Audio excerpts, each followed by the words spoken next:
Welcome to my YouTube channel.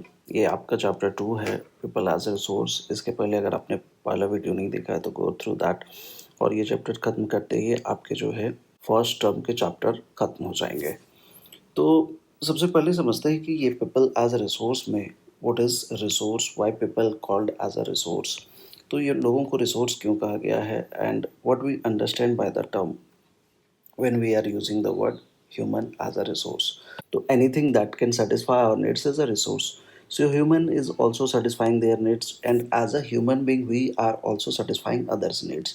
तो human भी एक रिसोर्स है and in fact human is the biggest resource. अगर ह्यूमन रिसोर्स नहीं रहेंगे तो there is no meaning of other resources like that. You can consider कि अगर इंसान नहीं रहेगा तो इतने अर्थ पे जितनी सारी चीज़ें हैं उनका कोई मतलब नहीं रह जाता है। That's why human is the biggest resource. अभी बार बार बात आती रहती है कि इंडिया की पॉपुलेशन जो है बहुत रैपिडली इंक्रीज कर रही है। तो अब ये जो पॉपुलेशंस है हमारे, ये कैसे हमारे लिए प्रॉब्लम बन जाती है एंड किसी कंट्री के लिए ये कभी कभी कह सकते हैं कि ये प्रॉब्लम नहीं एक स्ट्रेंथ बन जाती है। तो देखो ये चैप्टर यही समझाने की कोशिश करेगा कि country's population can be seen as an asset or strength for the economy, not just a liability or burden. तो यही चैप्टर में हम समझेंगे कि किसी भी कंट्री की पॉपुलेशन जनरली तो बर्डन अभी समझे जा रहे हैं कि इंडिया की पॉपुलेशन 150 करोड़ हो गई है और नियर बाय 150 करोड़ होने वाली है। तो इतने ज़्यादा पॉपुलेशन, वर्ल्ड के लार्जेस्ट पॉपुलेशन से हमारे यहाँ है, एरिया कम है, रिसोर्सेज कम हो रहे हैं, हमारी इकोनॉमी उतनी अच्छी नहीं है compare to China and America. But the thing is that इसको हम कैसे बेहतर कर सकते हैं।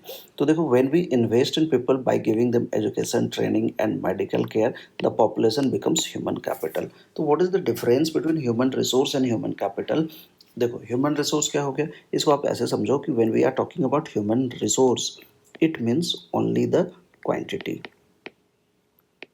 ठीक है, मतलब लोगों की पॉपुलेशन है, लेकिन यही क्वांटिटी आप समझो कि 145 करोड़ या 150 करोड़ जो हमारी पॉपुलेशन है, हर लोगों के पास जॉब हो, हर लोग पैसा अर्न कर रहे हो, हर लोग जो है स्किल्ड हो, हर लोगों के पास मतलब जो है इकोनॉमी में कुछ ना कुछ देने के लिए है। तो 145 करोड़ लोग, आप ऐसे समझो कि अमेरिका में 30 करोड़ के आसपास पॉपुलेशन है, ब्रिटेन की पॉपुलेशन 3 करोड़ प्लस है।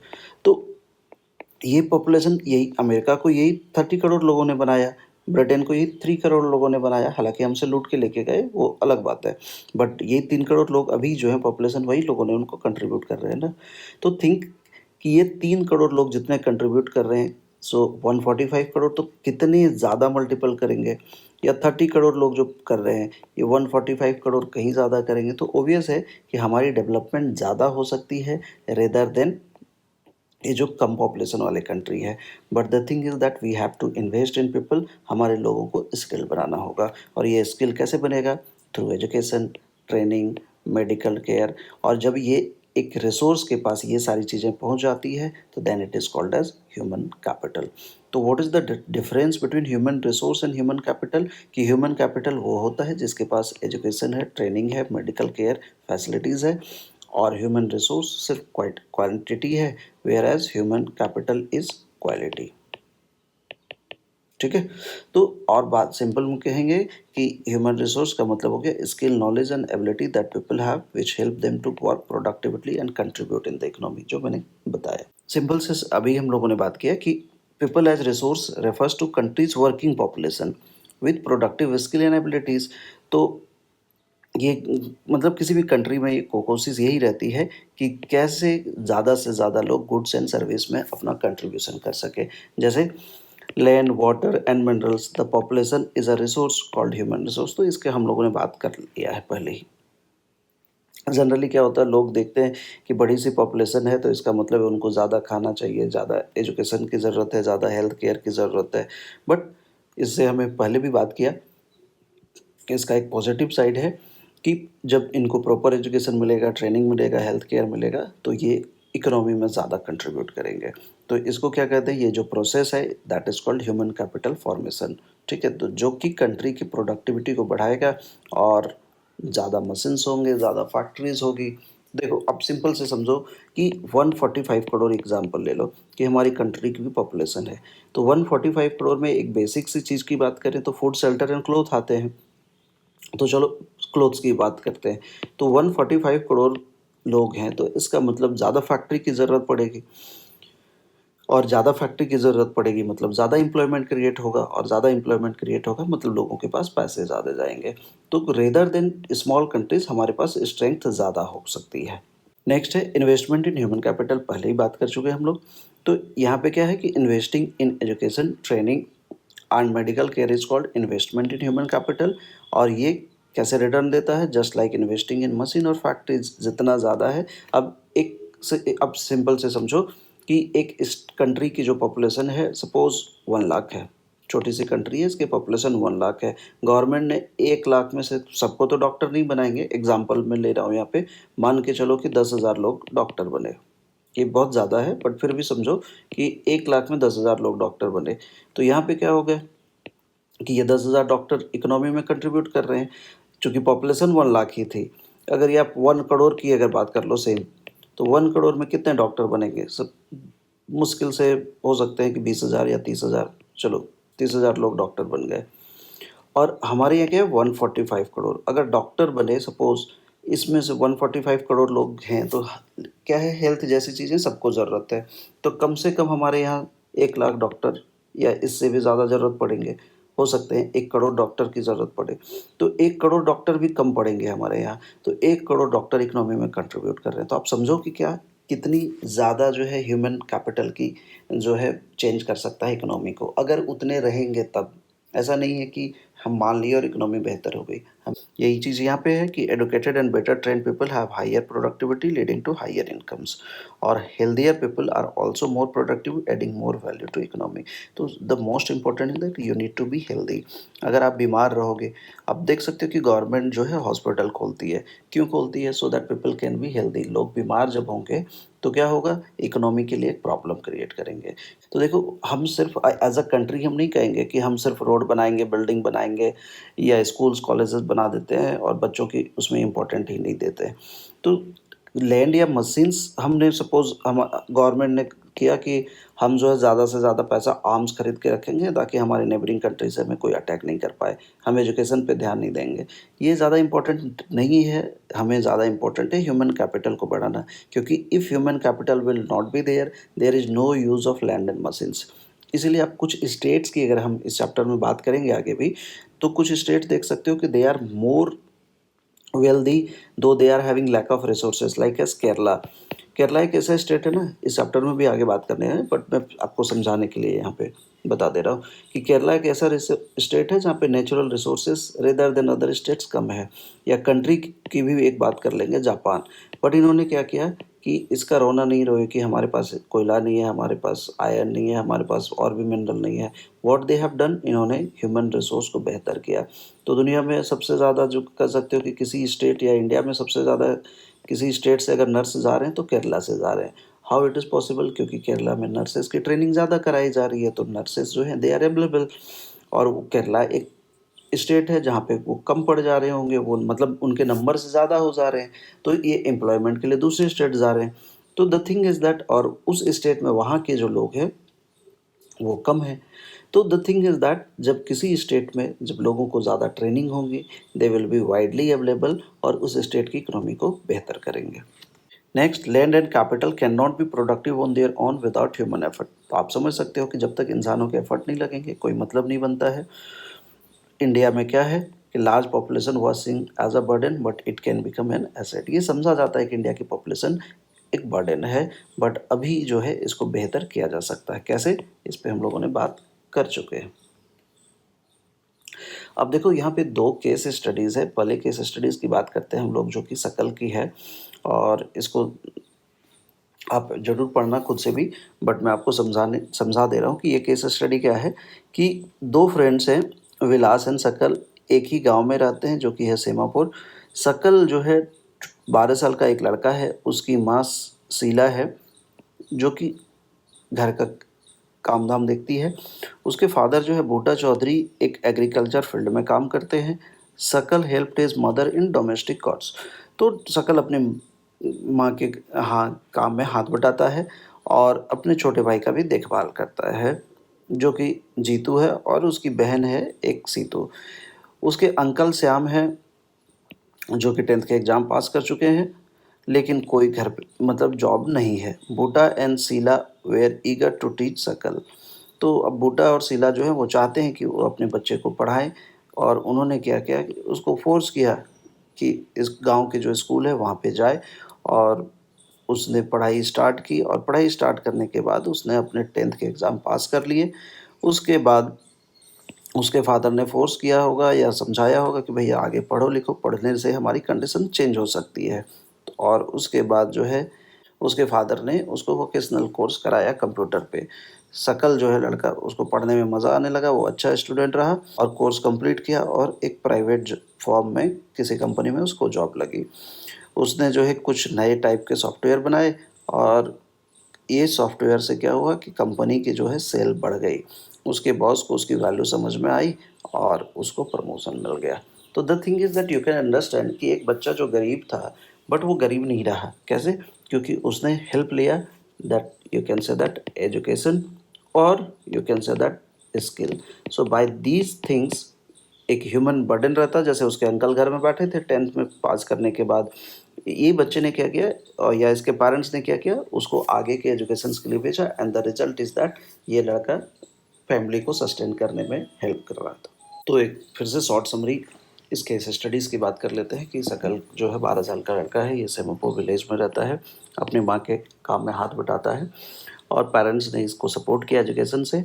स्कूल गया और वहाँ से पढ़ाई की, थोड़ा सा लोन लिया इसने और कंप्यूटर के कोर्सेज़ किए, और इसको एक जॉब मिल गई, और जॉब मिलने के बाद इसने एक सॉफ्टवेयर बनाया जो कि कंपनी के प्रोडक्शन में हेल्प किया। और इसका रिज़ल्ट क्या हुआ? इसका रिज़ल्ट हुआ कि ये बच्चे जो है इकोनॉमी में प्रोडक्टिव हो गया रेदर देन हिज अंकल, जो कि पढ़ाई करने के बाद घर में बैठे थे, और यह एक स्किल्ड वर्कर रहा, और इसका इसने क्या किया, अब इकोनॉमी में ये कंट्रीब्यूट कर रहा है।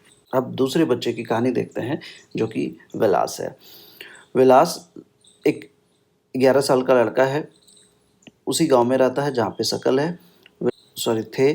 उसके फादर गुजर गए जब वह 2 साल का था। उसकी माँ गीता जो है फिश सेल करती है और पैसे कमाती है, और घर में उसी से काम चलता है। वो जो लैंड ओनर का पॉन्ड है वहाँ से वो फिश खरीदती है और बेचती है। वो दिन भर में किसी तरह 150 रुपीज़ अर्न कर सकती है। विलास कुछ दिनों के बाद उसको एक डिजीज़ हो गया, दैट इज़ कॉल्ड अर्थराइटिस। उसकी mother could not afford to take him to the doctor. Condition ऐसे है कि आप समझ सकते हो कि 150 रुपीज़ कमा रहा है, मतलब आप पर मंथ के हिसाब से लोगे तो 150 इंटू 30 तो 4,000 इतने रुपए। माइट बी दैट इनमें से वो किसी दिन बीमार हो जाती होगी, तो वो या किसी दिन जो है इतने के लोग जो नहीं खरीदते होंगे। अब हर दिन तो एक ही जगह पे वो बेच रही होगी, तो देयर इज़ ग्रेट पॉसिबिलिटी नहीं खरीदें। तो आप सोचो ये इनकम कम भी हो जा रही है। ये पढ़ाई लिखाई में इसको कोई मन नहीं लग रहा है। He helped his mother in cooking and also looked after his younger brother Mohan. तो वो क्या कर रहा है कि अपने भाई का देखभाल कर रहा है, ये सारी चीज़ें चल रही है। और कुछ दिनों के बाद उसकी माँ बीमार हो जाती है, और कोई भी उसकी देखभाल करने वाला नहीं है, in term of physically as well as you can say that economic. क्योंकि पैसे तो ये जो है कह सकते हैं कि बहुत ज़्यादा अर्न नहीं कर रहा है। कुछ दिनों के बाद विलास जो होता है ये भी मजबूर होता है क्या, कि सेम अपनी माँ के जो प्रोफेशन है वही कंटिन्यू करने, और अपनी माँ की तरह ही यह एक स्मॉल इनकम अर्न कर रहा है। तो एक शॉर्ट में फिर से रिटर्न कर लेते हैं कि 11 साल का लड़का है विलास, और यह एक इसके फादर एक फिशरमैन थे जो पहले ही गुजर चुके हैं जब वो 2 साल के थे। इसकी माँ छोटा सा इनकम अर्न करती है, that is 150 rupees per day near by. हो सकता है किसी दिन ज़्यादा भी हो जाते होंगे, बट ऑलमोस्ट 150 टू 100 रुपीज़ ऐसा अर्न करती होगी। विलास को डिजीज़ हो गया है, और उसके पास पैसे नहीं ट्रीटमेंट के, ये स्कूल नहीं अटेंड कर रहा है, और उसकी माँ क्या कर रही है, उसकी माँ भी बीमार हो गई, और रिज़ल्ट ऐसा हुआ कि अपनी फैमिली को सर्वाइव करने के लिए विलास को मछली बेचने के लिए जाना पड़ रहा है। इसका अब रिज़ल्ट क्या हुआ, देखो ये पुअर थे और पुअर रहेंगे, क्योंकि इसने कोई किसी तरीके का एजुकेशन नहीं लिया, या किसी भी तरीके का स्किल डेवलपमेंट इसने नहीं किया। तो the result is that those who are poor they will be poor in future also.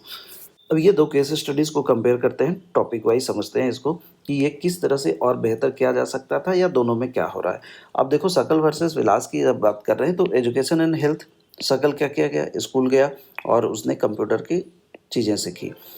He was healthy and did not frequent medical attention. ये हेल्दी था, इसने हेल्थ का ध्यान रखा और इसको मेडिकल की ज़रूरत नहीं पड़ी हो। ऐसा नहीं है कि बीमार नहीं हुआ होगा, बट रेदर देन विलास इसको कम पड़े होंगे। Vilas did not go to school and suffer from arthritis. ऐसा नहीं है कि स्कूल नहीं गया तो अर्थराइटिस हो गया, बट कहीं ना कहीं इसको कोई डिजीज़ हुई और इसके पास पैसे नहीं थे तो ट्रीटमेंट नहीं कराया। ठीक है, और अनएजुकेटेड रहा तो कंडीशंस और ख़राब हो गए।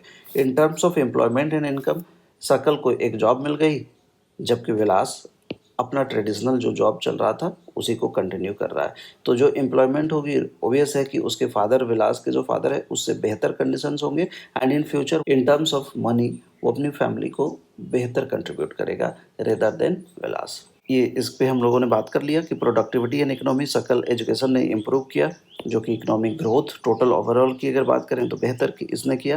And higher productive result in better earning for Sakal. Vilas unskilled रहा और अपनी माँ की तरह ही सेम कंडीशंस रहे। अब high return from education and health, investment in education and health care lead to higher future earnings. So next is generational benefit. Educated and healthy parents invest more in their children education and well-being.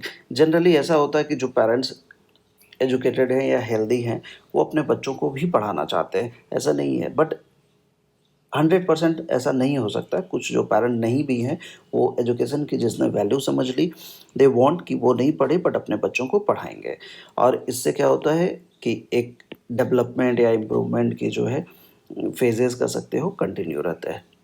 But there is a great chances कि जो पढ़े लिखे नहीं हैं या जो गरीब हैं या जो अनहेल्दी हैं वो अपने बच्चों को एजुकेशन या हाइजीन पे नहीं बात करेंगे। आप देख सकते हो कि स्लम एरियाज़ में अगर आपने देखा होगा तो जनरली ये चीज़ें होती है, बट मैं 100% की नहीं बात कर रहा हूँ। कुछ लोग ऐसे हैं, जैसे जनरली आपने देखा होगा कि रोड साइड में आपको जो बेगर मिलते हैं, तो there is a great chances कि उनके बच्चे भी बेगिंग का ही काम कंटिन्यू करेंगे rather than going to school. अब उनमें से कुछ जो हैं they will go to school and they will transform their situation, that could be different, but I am talking about generally ऐसा ही होगा। Those who are poor, might be that उनकी नेक्स्ट जनरेशन भी पुअर रहे, might be, I am telling not 100% but might B.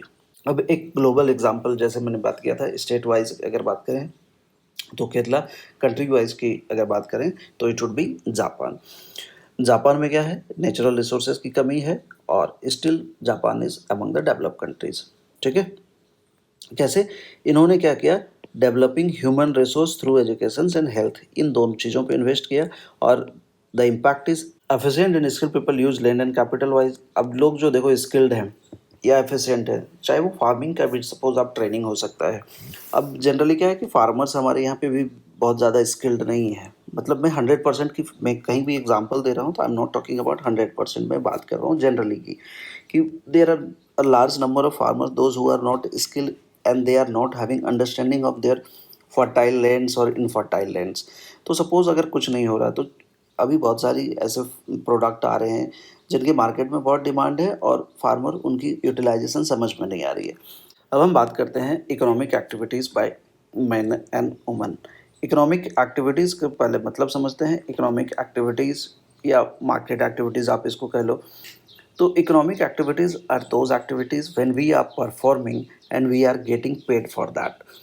जैसे कि मैं कोई काम करता हूँ और उस काम के बदले मुझे पैसे मिलते हैं, that is called economic activities. Example कि जैसे I am a teacher, I am teaching in a school and I am getting paid for that.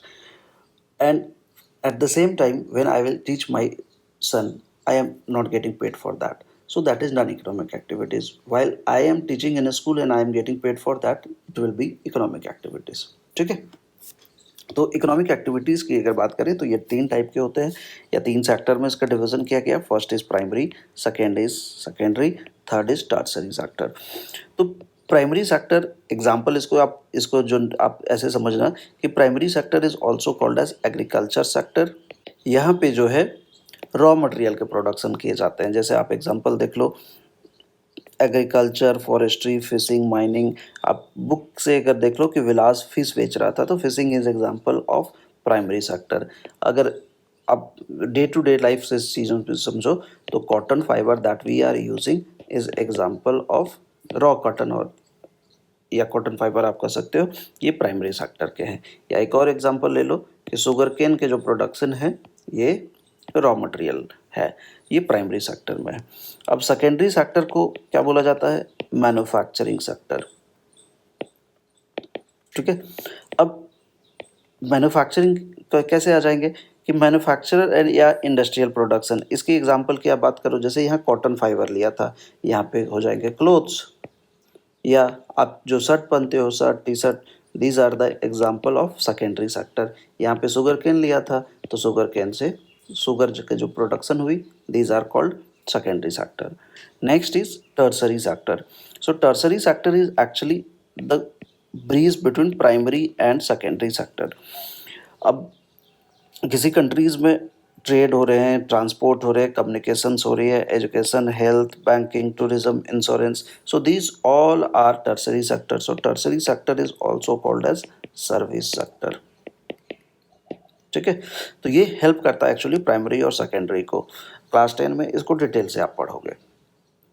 अब इन दोनों में अगर यहाँ बात करें शुगर केन और शुगर में, तो या कॉटन फाइबर और क्लोथ्स में, तो टर्सरी सेक्टर क्या आएंगे? इसमें जो ट्रांसपोर्टेशन यूज़ हुए, ठीक है, क्योंकि ट्रांसपोर्टेशन अगर नहीं रहता तो कॉटन फाइबर से को जो है फैक्ट्री में लाने के लिए एक मुश्किल हो जाती, या शुगर केन को शुगर प्रोसेस करने के लिए जो कर सकते हो फैक्ट्री में ट्रांसपोर्टेशन यूज़ हुआ, फिर सेलिंग के लिए जो मार्केटिंग यूज़ हुआ, या जो दुकानों में रखे गए, तो ये सारे जो है these all comes into tertiary sector. अब नेक्स्ट समझते हैं कि मार्केट और non market activities. Market activities क्या होती है कि दे आर डन फॉर पे और प्रॉफिट, ओबियस जो हम काम कर रहे हैं जिसके हमें पैसे मिल रहे हैं, and it include job in both private and government. दोनों सेक्टर में काम कर रहे हैं तो ओबियस है दोनों में पैसे मिलेंगे, चाहे वो प्राइवेट हो या गवर्नमेंट हो। नॉन मार्केट जो है सिर्फ कंजम्पशंस के लिए किया जाता है, या अनपेड हाउस होल्ड वर्क, जैसे कि cooking, cleaning, child care by women at home. तो महिलाएं जनरली जो घर में काम करती हैं उनके पैसे नहीं मिलते हैं अपने घर में, दूसरे के घर में वहीं पे बहुत सारी महिलाएं जो आपके घर में मेड आती होगी वो काम करती होगी। ये आप कहोगे कि आप अपने घर में फ्री काम कर रहे हो, मेरे घर में पैसे क्यों लोगे, तो आपके घर में काम भी क्यों करेगी। तो द थिंग इज़ दैट कि आप समझ सकते हो कि जो हम जिस काम के हमें पैसे मिल रहे हैं that will be called market activities, जिस काम की जो है हमारा खुद के लिए हो रहा है that is called non market activities. अब महिलाओं की सिचुएशन को समझते हैं कि इकोनॉमिक एक्टिविटीज़ में इनका क्या कंट्रीब्यूशन रह रहा है। कि generally men do paid work outside, women manage household task without पे। ये दो चीज़ें हैं। ऐसा नहीं कह रहा हूँ कि महिलाएं बाहर काम नहीं कर रही है, मेरा कहने का मतलब है कि महिला मेन जो है बाहर में काम करते हैं, महिलाएं घर की काम करती है। ऐसा एक ट्रेडिशनल चला आ रहा था। जैसे शीला जो शकल की मदर है unpaid for house work, whereas Buta earn for farming. तो अब सोचो एक ही फैमिली में दो चीज़ें हैं, या जिनके मदर जो हो सकता है हाउस वाइफ है, या जिनके फैमिली में आप समझ सकते हो, या पड़ोस में आपके कोई हाउस वाइफ है, तो आप समझ सकते हो कि whatever the work that she is doing, she is not getting paid for that, whereas male when he is performing the job he is getting paid for that. National income के बारे में अगर बात करें कि only paid work is counted in national income, unpaid domestic work by women is not recognised. जो महिलाएं काम कर रही है घर पे, मतलब एज अ हाउस वाइफ काम कर रही है, उनके काम को आइडेंटिफाई नहीं किया जा रहा है नेशनल इनकम में, जबकि जो मेल हैं जो काम कर रहे हैं, या जो फीमेल भी बाहर में काम कर रही है, उनके कंट्रीब्यूशन जो है उसको ऐड किया जा रहा है। Impact of education and skills की अगर बात करें कि education equal to better opportunity. जो देखो जितना ज़्यादा पढ़ोगे, लोग फॉरेन में जाके पढ़ाई करते क्यों करते हैं? ताकि so that they can have better opportunity. मैं नहीं कह रहा हूँ कि सिर्फ फॉरेन में जाके पढ़ाई करने से ही बेटर अपॉर्चुनिटी आती है। That means if you are going for higher education, that means there is a great chance you will get a good job. Generally it can be, suppose that you have done 10th, तो आपको job क्या मिलेगी? You have done 12th, आपको job क्या मिलेगी? You have done graduation, okay, BA, BSc, whatever, BCom, BBA, BCA. If you have done PG or MBA or MCA, whatever the things. So think why I'm saying कि आपको यहाँ के अगर आपको education से जॉब लेना है, so 10th 12th BA या PG, whatever you are doing, post graduate, so the nature of the job will change according to your education. 10th pass की हो तो जनरली आपको बहुत अच्छी जॉब नहीं मिलेगी, मैनेजर की जॉब नहीं मिलेगी। Same how with 12th, same how with BA। Later on promotion can be there, that is different. I am talking about the initial job. So that is their education and skill raise productivity and earning potential, okay. So what are the problem with women here? So many women have low education and few skills. So first, the literacy rate is low, and another is that skill is also very less. And the result is that इनको low wages मिलते हैं, job insecurity रहती है, and lack of benefits like maternity leave. What is maternity leave? A woman is having right that if she is on pregnancy she can have maternity leave. That means वो जब माँ बनेगी तो it is impossible कि last के दिनों में जब होते हैं तो it is impossible for continue her work. तो कंपनियां क्या करती है, ऐसे महिलाओं के लिए जो अच्छी कंपनियां हैं वो पेड लीव प्रोवाइड करती है. As I can recall it is 3 months. That means ऐसे महिलाओं को 3 महीने जॉब में छुट्टी मिलेगी, एज वेल एज 3 महीने की सैलरी मिलेगी. बट अगर महिलाओं को ये पता ही नहीं है कि उनको ये फैसिलिटीज़ है, उनको किसी कंपनी में ये फैसिलिटी दी जाती है या नहीं दी जाती है, अगर उनको कहा जाए कि during pregnancy if you will be, जैसे बहुत सारी जगहों पे ऐसे आए न्यूज़ आते हैं कि when a woman is pregnant उनको जॉब से फायर कर दिया जाता है क्योंकि 3 मंथ उनको सैलरी देने पड़ेंगे, और वो भी उनके बिना काम किए हुए. तो इस तरह से जब उनको अपने राइट्स पता रहेंगे तो ऑब्वियस है वो क्लेम कर सकती है कंपनी पे. तो this thing they should be familiar. And educated women are entering fields like teaching, medicine, administration and science. तो देखो जो महिलाएं पढ़ लिख रही है तो सिचुएशन चेंज हो रहे हैं. And women with higher education can earn as much as men. तो जिन महिलाओं के कंडीशंस बेहतर हैं, जिनकी एजुकेशन बेहतर है, वो मिल के जैसे कमा सकती है या मिल से ज़्यादा भी कमा सकती है. Next, quality of population. जो quality of population depends on key factor. कैसे बात करता है कि जो अभी हम लोगों ने क्वांटिटी ऑफ पॉपुलेशन बात किया था, that is just the numbers, जो चैप्टर के बिगनिंग में बात किया था. अब हम बात करते हैं क्वालिटी ऑफ पॉपुलेशन की. तो एक अच्छी जो पॉपुलेशन है वो कैसे बेहतर हो सकती है? जहाँ पे लिटरेसी रेट बेहतर होगा, हेल्थ बेहतर होगा. और लिटरेसी रेट एजुकेशन लेवल पे बात करेंगे. हेल्थ कैसे बात करेंगे? लाइफ एक्सपेक्टेंसी पे. And what is life expectancy? You can understand it is average age. ठीक है. जनरली आप इस पे एक मैं आपको मज़ेदार चीज़ बताता हूँ. जनरली आपने लोगों से सुना होगा कि पहले के लोग ज़्यादा ज़िंदा रहते थे. मैं आपको 1947 का मैं बता दूँ. 1947 में एवरेज एज हमारी 30 to 40 थी, और अभी 2025 में ये लगभग 70 है. तो पहले के लोग ज़्यादा ज़िंदा नहीं रहते थे on terms of average age. Next है स्किल फॉर्मेशन, जो कि ट्रेनिंग एंड एबिलिटीज़ के थ्रू हो सकती है. अब देखो ये क्यों किसी भी कंट्रीज़ में क्वांटिटी से ज़्यादा क्वालिटी मैटर करेंगे. ये क्यों? क्योंकि high quality population higher productivity रहेगा और इकोनॉमिक ग्रोथ वो ज़्यादा देगा. ठीक है. और इससे क्या होगा कि किसी भी कंट्री के लिए लिटरेट और healthy people are an asset for the nation. ठीक है. तो इसलिए पढ़ो लिखो. अगर आप अनपढ़ रहोगे, अगर आप हेल्दी नहीं हो, तो आप कंट्री के लिए बर्डन हो. अब एजुकेशन एक ग्रोथ में कैसे कंट्रीब्यूट करता है? तो रोल इन पर्सनल ग्रोथ. देखो पढ़ाई कोई भी पढ़ेगा. जैसे शकल की एजुकेशन क्या थी, इसको गुड अच्छी जॉब मिली, अच्छी इनकम हुई और इसके लाइफ बेहतर हुए. और education gives aspiration, values and opens new opportunities. Obvious है. और सोसाइटी पे भी इम्पैक्ट करता है. नेशनल इनकम को बेहतर करेगा, कल्चरल रिचनेस होगी और गवर्नमेंट की एफिशिएंसी को भी बढ़ाएगा. गवर्नमेंट एफर्ट की अगर बात करें, universal access to quality education specially for girls. Government कोशिश कर रही है कि एटलीस्ट जो है प्राइमरी एजुकेशन करने का मतलब जो आरटी में आते हैं कि at least till 14, that means grade 8 तक के जो है फ्री एजुकेशन प्रोवाइड किया जाए. और गर्ल्स के लिए और ज़्यादा गवर्नमेंट कोशिश कर रही है. इसके लिए गवर्नमेंट ने क्या किया? नवोदय विद्यालय हर डिस्ट्रिक्ट में खोला है. Development of vocational streams to build skills. तो गवर्नमेंट अलग अलग ट्रेनिंग प्रोवाइड करती है, जैसे टेलरिंग, कंप्यूटर एफिशिएंसी. ये जो शकल का आपने देखा होगा ना कि जो उसने लोन लेके किया, अभी जो है गवर्नमेंट बहुत सारे जगहों पे इस तरह के ट्रेनिंग जो है फ्री के प्रोवाइड करती है.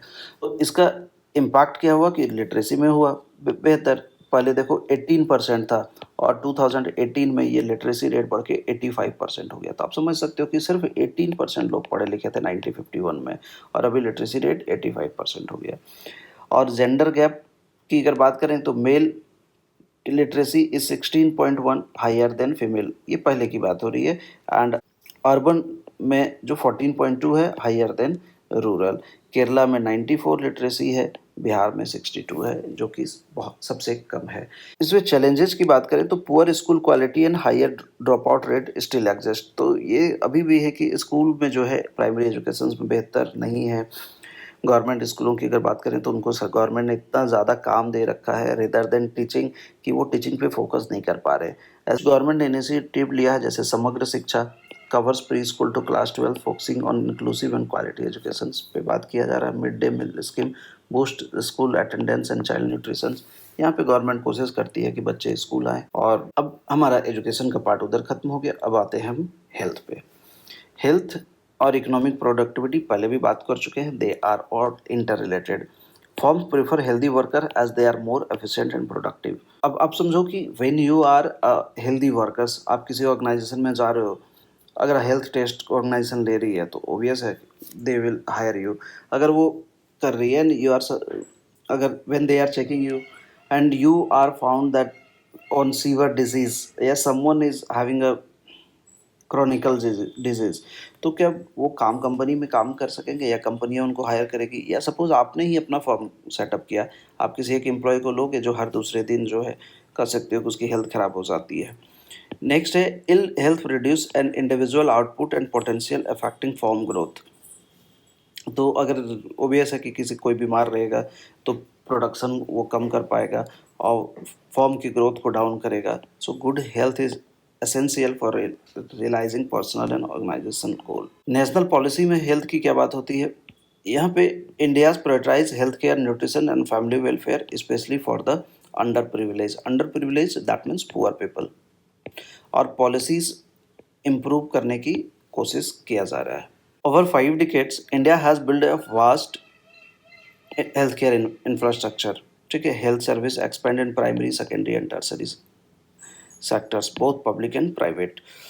तो चाहे वो अगर बात करें एग्रीकल्चर एरिया के बारे में या और कहीं भी किसी एरिया की, तो गवर्नमेंट कोशिश कर रही है कि ज़्यादा से ज़्यादा फैक्ट्रीज, तो गवर्नमेंट कोशिश कर रही है कि ज़्यादा से ज़्यादा हॉस्पिटल्स या हेल्थ केयर फैसिलिटीज़ को प्रोवाइड किया जाए। लाइफ एक्सपेक्टेंसी जैसे मैंने कहा कि नियर बाई 70 ईयर्स अब हो गई है। इन्फेंट मोर्टलिटी रेट जो है 147 से घट के 28 आ चुकी है। What is infant mortality rate? ये IMR है। ये ऐसे बच्चों का है कि अगर 1000 बच्चों का जन्म हुआ तो इसमें से पहले जो है 147 बच्चों की डेथ हो जाती थी। Those who have not completed even 1 years, मतलब 0 to 1 ईयर्स कंप्लीट करने के पहले 147 बच्चों की डेथ हो जाती थी, जो अभी घट के 28 रह गए हैं। तो आप समझ सकते हो कि ये बेहतर हुआ है। Crude birth rate fall to 20 and death rate to 6 point per 1000 people. तो आप समझो कि जो हमारे कितनी बेहतर कंडीशंस हुई है। हालांकि we are not the best among the world, but however we have done a good job. अब I M infant mortality rate बेहतर हुआ है, इसका मतलब कि जो प्रेगनेंसी में है, आप समझ सकते हो कि प्रेगनेंसी में बेहतर न्यूट्रिशन प्रोवाइड किए जा रहे हैं या चाइल्ड केयर की बेहतर देखभाल हो रही है। मदर एंड चाइल्ड दोनों को एक जब सेफ रहेंगे तो एक ओबियस है हेल्दी जनरेशन आगे आएगा। नेक्स्ट है health and quality of life.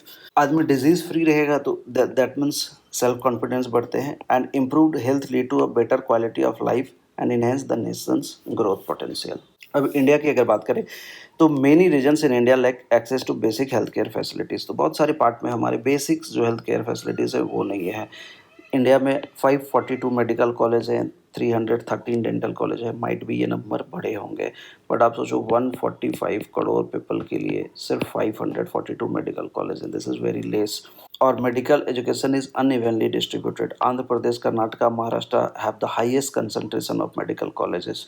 ये बहुत कम है, सिर्फ कुछ स्टेट्स में मेडिकल कॉलेजेस क्या हैं। 28 स्टेट्स है, मुझे लगता है हर स्टेट्स की अगर अकॉर्डिंग टू पॉपुलेशन से जो है मेडिकल कॉलेज होने चाहिए। एक स्टेट में कम से कम जो है 20 मेडिकल कॉलेजेस होने ही चाहिए। Next is that regional imbalance contribute to disparity in health care access and services. Next topic है हमारा अनएम्प्लॉयमेंट। तो unemployment simply you can understand unemployment means बेरोजगारी। अब देखो यहाँ पे अनएम्प्लॉयमेंट होता क्या है कि unemployment exist when people willing to work but they can not find job. तो एक ऐसा सिचुएशन है कि जब आदमी काम करना चाहता है बट उसको काम नहीं मिलता। जैसे केस स्टडीज की बात करें तो शीला, जीतू, सीतू ये सारे लोग थे, ये अनएम्प्लॉयमेंट नहीं था क्योंकि वो काम नहीं उनको मिल रहा था और या उनकी एज ज़्यादा हो गई थी, वर्किंग एज उनकी नहीं थी, तो दैट्स वाई। वो अब वर्किंग एज क्या होती है हमारी कंट्री में, वर्किंग एज जो कंसिडर किया जाता है या किसी भी कंट्री में 50 टू 59 है, क्योंकि इसके बाद भी लोग काम तो ऑब्वियस मिल सकता है 59 के बाद, बट उनकी एफिशिएंसी डाउन हो जाती है या 15 के पहले एफिशिएंसी नहीं रहती है। अब अनएम्प्लॉयमेंट के टाइप की बात करें तो सबसे पहला हो गया रूरल अनएम्प्लॉयमेंट में। तो रूरल और अर्बन दो अलग अलग समझेंगे। रूरल में दो टाइप है, एक है seasonal unemployment.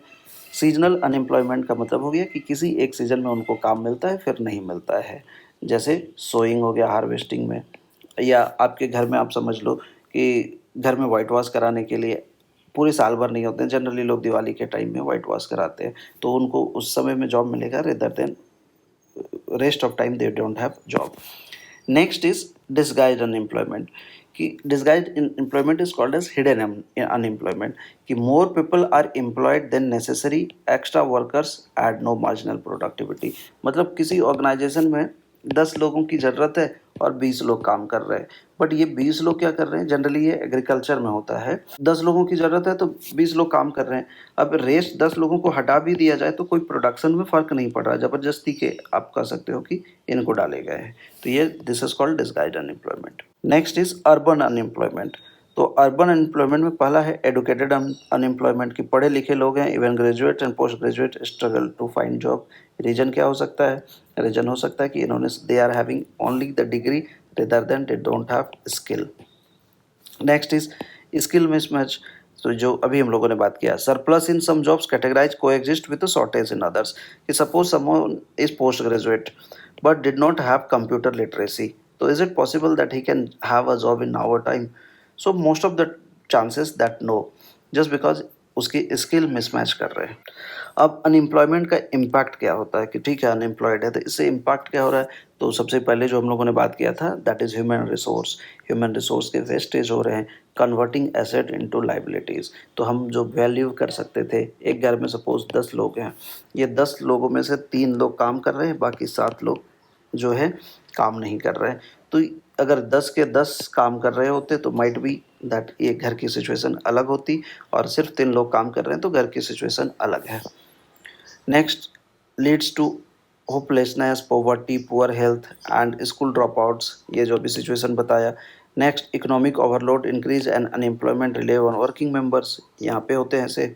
And low income work में count as employment statistically but it doesn't reflect true employment quality, कि ठीक है 3 लोग काम कर रहे हैं, 10 लोगों का घर चल रहा है, और टोटल में से बात करें तो इसको टोटल जो पैसे आ रहे हैं उसको डिवाइड कर सकते हैं, बट अगर ये पैसों को अगर हर लोग अर्न कर रहे होते तो सिचुएशन कुछ और रहती। अब सेक्टर वाइज अगर बात करें तो प्राइमरी सेक्टर की अगर बात करें, लार्जेस्ट एम्प्लॉयर अभी भी हमारे कंट्री में है, लेकिन यहाँ पे डिस्गाइज्ड अनएम्प्लॉयमेंट देखने को मिलता है। Families often share work and income which mass poverty rather than solving it. Families, वही मैंने बताया कि 3 लोग काम कर रहे हैं, 10 लोगों का चल रहा है, तो यहाँ पे सबसे ज़्यादा देखने को ये मिलेगा। सेकेंडरी सेक्टर्स बेहतर है रेदर देन एग्रीकल्चर, क्योंकि यहाँ पे जॉब अपॉर्चुनिटी ज़्यादा आ रही है। Tertiary sector like that IT and biotechnology offer new employment opportunities. Primary में एम्प्लॉयमेंट अपॉर्चुनिटी है बट लोग अब कम आ रहे हैं, and the thing is that यहाँ पे डिस्गाइज्ड एम्प्लॉयमेंट ज़्यादा है। सेकेंडरी या टर्सरी में हमारे कंट्री में सिचुएशंस बेहतर हो रही है। अब एक और केस स्टडीज़ है, एक गांव की कहानी है। There was a village inhabited by several families. Each family produced enough to feed its member. Each family met its needs by the members making their own clothes and teaching their own children. ठीक है, अब इसमें से किसी ने अपने बच्चे को एग्रीकल्चर कॉलेज में भेजा। अब इसकी एडमिशन हो गई जो उसके घर के आसपास में था, और उसके बाद में यह एग्रो इंजीनियरिंग में एफिशिएंट हो गया और अपने गांव आया, और उसने क्या किया, गांव में जो एग्रीकल्चर के मेथड थे उसको इम्प्रूव किया, जिससे वीट की खेती का प्रोडक्शन बढ़ा, और एक क्या हुआ, एक नए जॉब एग्रो इंजीनियर की जो कह सकते हो क्रिएट हो गया, and the family in the village sold the surplus, production भी बढ़ गए। उस घर के जो लोग थे उन्होंने जो है नियर बाय मार्केट में सेल करना शुरू कर दिया, जिससे इनको प्रॉफिट अच्छी हुई, वो इनकम बेहतर हुआ। और इसके के बाद में क्या हुआ कि ये इस गांव में मीटिंग हुई, और गांव में मीटिंग में डिसाइड किया गया कि वो उनके बच्चे भी बेहतर कर सके, और गांव में ही एक बेहतर स्कूल खोला गया, पंचायत बेहतर हुआ, और उन सब ने मतलब कोशिश की। देखो यहाँ पीपल इंस्पायर होना शुरू हो गए, गवर्नमेंट की हेल्प से एक स्कूल वहाँ खोल दिया गया, एक टीचर आ गए, अब गाँव के सारे बच्चे पढ़ना शुरू कर दिए। अब क्या हुआ कि जो पहले जो लोग जो टेलर कपड़े खरीदते थे सिलाए हुए, अब गाँव में चूँकि टेलर हो गए तो वो वहीं से बनी हुई चीज़ें खरीदते थे। तो इससे एक और नया जॉब आ गया और कुछ जो महिलाएँ जो थी अभी तक जो ट्रेडिशनल वर्क कर रही थी हाउसहोल्ड का, उन्होंने टेलरिंग का काम स्टार्ट कर दिया। फार्मर्स के एक सिचुएशंस बेहतर हो गए। Now they could sell that produce to other who came to their village market. अब इन्होंने क्या किया, as the farmer spend more time in the field, the yield of the farms went up. यहाँ पे हमने देखा कि लड़के ने जो है फार्मिंग का कोर्स करके आया था, तो इसने गाँव में प्रोडक्शन बढ़ा दी and the result is that कि गाँव में फार्मर ज़्यादा होने लगे। तो आप इनफैक्ट समझ सकते हो कि ये जो केस स्टडीज़ है, ये है कि जितने ज़्यादा बेहतर स्किल प्रोवाइड हुए, उतने ज़्यादा लोग जो कह सकते हो इंस्पायर हुए and the impact is on the economy. Simple सी बात करें, ट्रेडिशनल विलेज लाइफ क्या होते हैं, जो लोग सेल्फ सफिशिएंट होते हैं, प्रोड्यूसिंग विलेज करते हैं, खुद के कपड़े बना रहे हो, अपने बच्चों को भेज रहे हैं। यहाँ पे क्या होती है, फॉर्मल जॉब या एक्सटर्नल इनकम सोर्स नहीं होते हैं। मतलब जो ट्रेडिशनल उनका चल रहा है वही चल रहा होता है। लेकिन ये जो बच्चा आया, एग्रो इंजीनियरिंग करके कोर्स आया और इससे क्या हुई, इसकी इकोनॉमिक सिचुएशन सिर्फ चेंज नहीं हुई, इसने पूरे गांव की इकोनॉमिक सिचुएशन चेंज की है।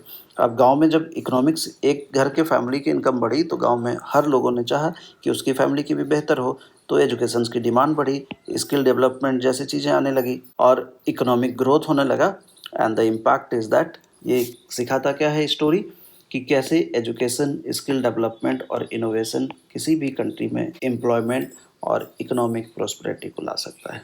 तो इस चैप्टर में इतना ही था और अगर आपके मन में कोई भी सवाल रहा हो इस चैप्टर से, आपको लगता होगा कोई भी चीज़ें समझ में नहीं आई, तो कमेंट बॉक्स का इस्तेमाल करिए। और ये दोनों चैप्टर है, एक मैं जो है वीडियो लाऊँगा जिसमें दोनों चैप्टर एक साथ खत्म हो जाएँगे। तो मिलते हैं अगले वीडियो में, तब तक के लिए बाय बाय, थैंक यू। और हाँ, अगर आपने अभी तक चैनल को सब्सक्राइब नहीं किया है तो चैनल को सब्सक्राइब करो और अपने दोस्तों के बीच में शेयर करिए। मिलते हैं ऐसे किसी और वीडियो में, तब तक के लिए बाय बाय, थैंक यू।